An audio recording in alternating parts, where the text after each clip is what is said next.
Hey guys, it's Dan, your host of Dan's Reviews, and today I'm back for another Walking Dead video for today. And in today's video, we're going to be doing another Walking Dead Universe Q&A video for this week. This one, we are also going to be discussing, do we think that The Walking Dead, and in particular Dead City, is going a little overkill on the Negan and Maggie rivalry?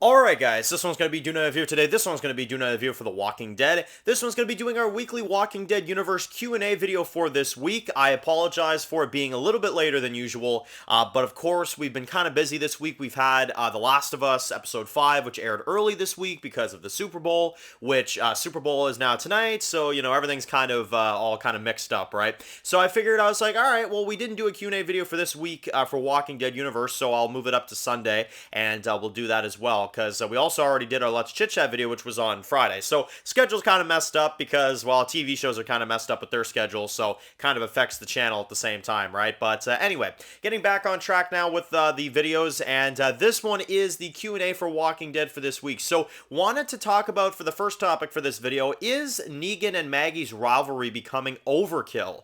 So this is a question that I'm actually very curious to see your guys' answers to, because I've seen a very divisive opinion with the fan base. I've heard like 50% of people that are like, oh my god, they need to stop doing this. Like, Negan's redemption, it was good in season 11. Negan and Maggie's arc in season 11, it was really good, but in Dead City, like, they're going way overkill with it, and now it's getting kind of out of control.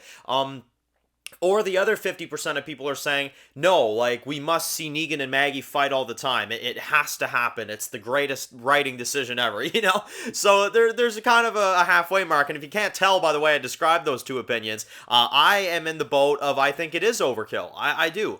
And that's kind of my answer with it, at least in this video, is that I think that in The Walking Dead Season 11, when Maggie came back, and we had the rivalry with Negan and Maggie there, I thought it was extraordinary. I thought it was incredibly written. I love that Negan saved Herschel's life, and I love that we got to see a lot of, really awesome scenes between Negan and Maggie, and him kind of proving himself to Maggie. And then, of course, in episode 22, when the Commonwealth soldiers were about to shoot him and his pregnant wife, he finally understood what he did to Maggie in 701. And I love that he acknowledged that. I love that Maggie said that I can't forgive you, but I can move on, And it was a phenomenal story. I love the way they did it. But now in Dead City, it's more of like okay, let's start crap again. Let's start fighting again. Let's start fighting each other. And I'm not for it, to be honest. I think that it would actually be a lot better and a lot more refreshing if Maggie ran into Negan in New York and they were like, well, we know each other. Negan's like, yeah, I'll help you look for Herschel. And he doesn't act like an absolute buffoon, which is what I'm scared of for Dead City. I want Negan to be a cool ally for Maggie in Dead City and help her find little Herschel. And along the way, maybe they run into, threats in New York that kind of stop them from doing that.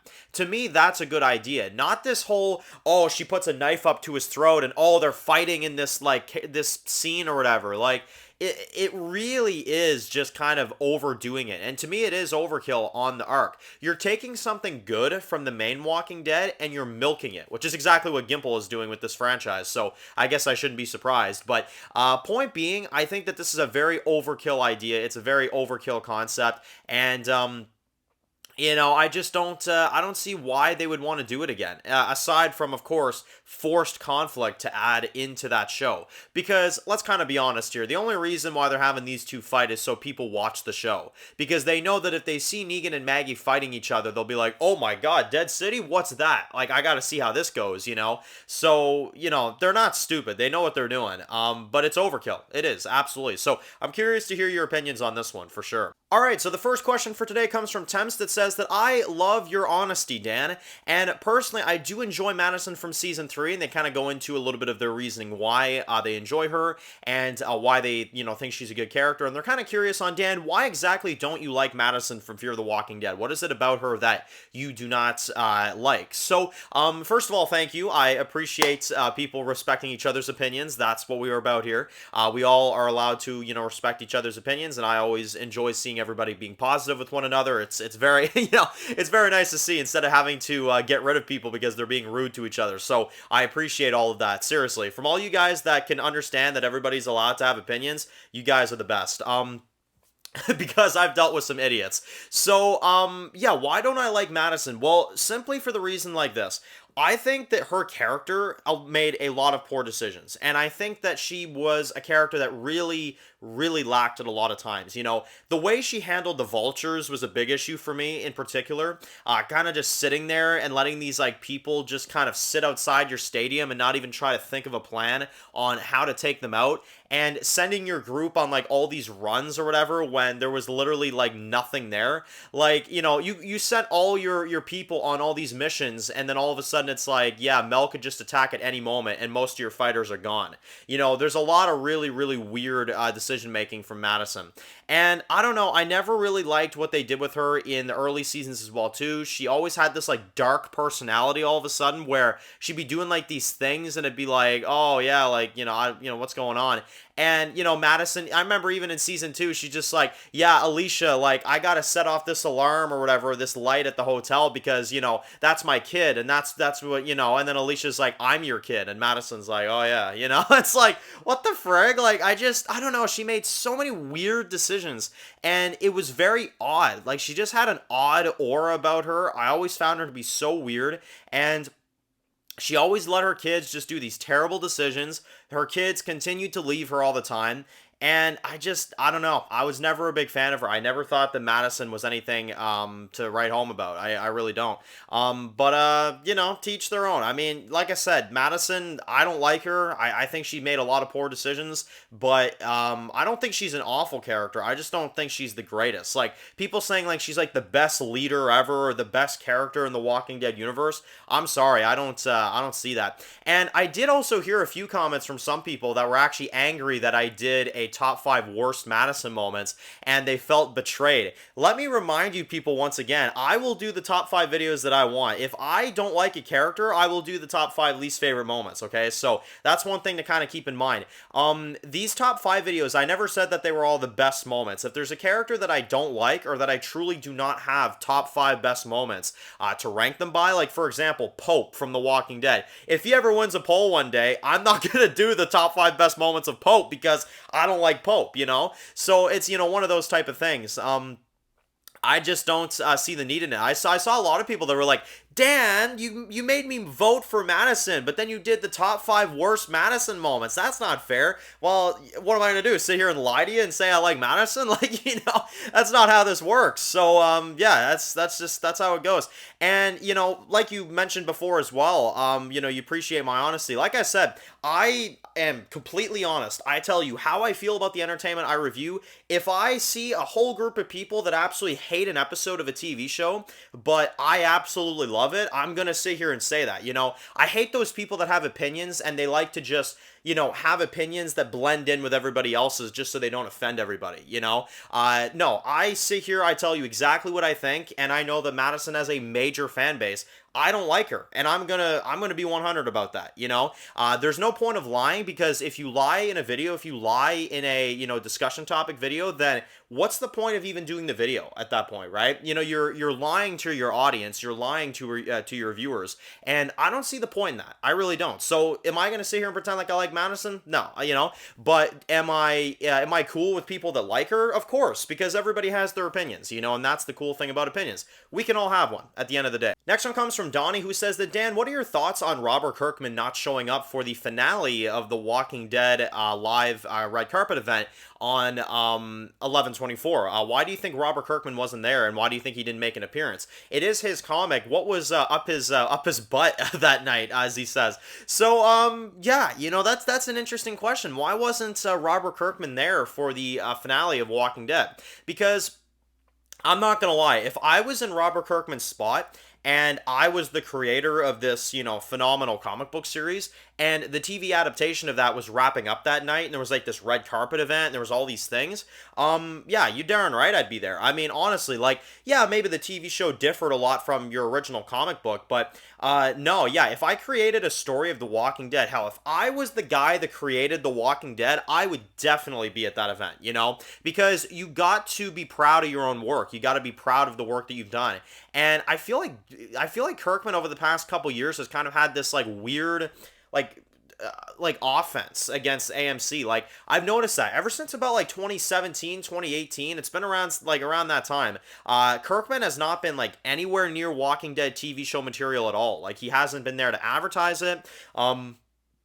You know, anything. It's really, really weird. And to bring up a TV show that, you know, is kind of an example of what you should do is The Last of Us. You know, Neil Druckmann was the one that created the video game for The Last of Us, and the TV show is airing right now, and, you know, he's sitting there promoting the hell out of it. You know, he's like, watch the TV show, you know, the game I created all those years ago, it's being adapted to a TV show, and look at all the incredible work everybody's doing. Like, that, to me, is what Kirkman should be doing, you know? Even if the TV show is going a little bit different from the comics, or they introduce groups like the Reapers that, you know, are not in the comics, that's still your story, that's still your brand, right? So for him not to show up at the end of the main Walking Dead show, something that he made the comic based off of, like, yeah, that's really weird. And honestly, Kirkman, I understand he's busy with Invincible. I understand he's busy with a lot of these things, but come on, man. You know, remember the saying, remember where you came from. You know what I mean? Like, don't be ignoring Walking Dead just because, you know, you're trying to do Invincible and you're trying to do all this stuff. You know,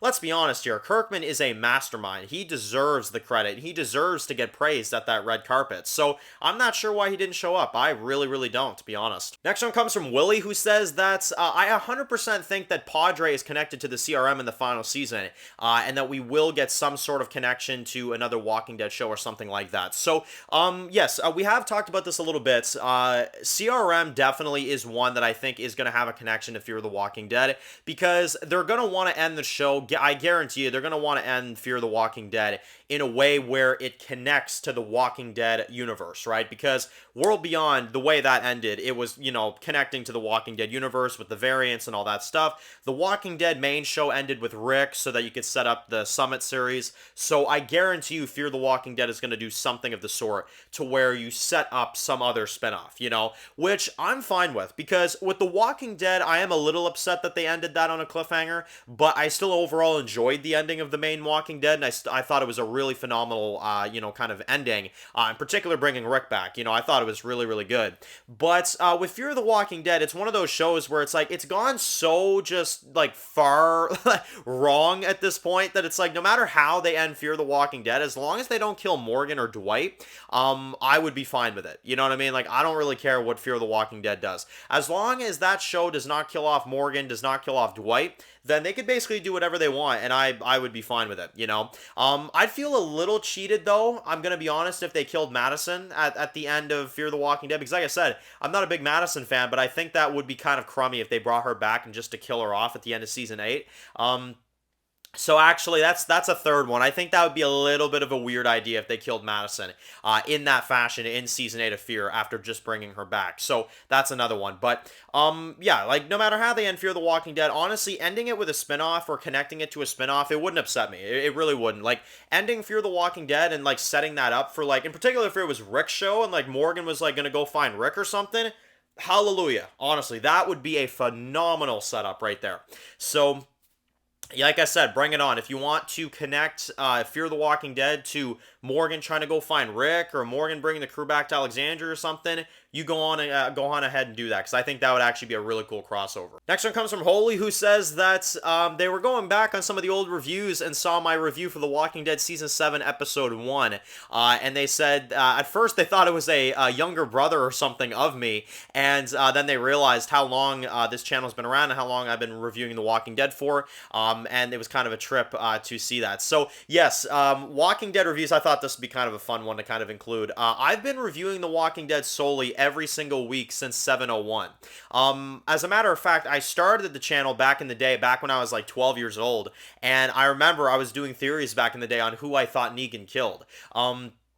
And that was actually one of the big reasons why I wanted to start a channel, is because I wanted to do videos on who I thought Negan killed, and, some of the theories that were going on back in the day, which, like I said, people trash on the Negan, who did Negan kill cliffhanger all the time. I'm a defender of it. I think Negan and, who did Negan kill is actually one of the best cliffhangers of all of television, if not the best, because it got the fan base talking, and it brought in the highest amount of viewers we ever saw. So I love that cliffhanger. I think it's amazing. But, yeah, we've been reviewing every single episode of The Walking Dead faithfully every week since 2016. So for anybody that's been curious about that, I know there are some OGs in there that have been watching since then, and I appreciate you. I really, really do. I appreciate every last one of you. Whenever you join the channel, I appreciate every last one of you. And the people that actually go back and watch some of the older videos, that's loyalty right there. So that's pretty awesome.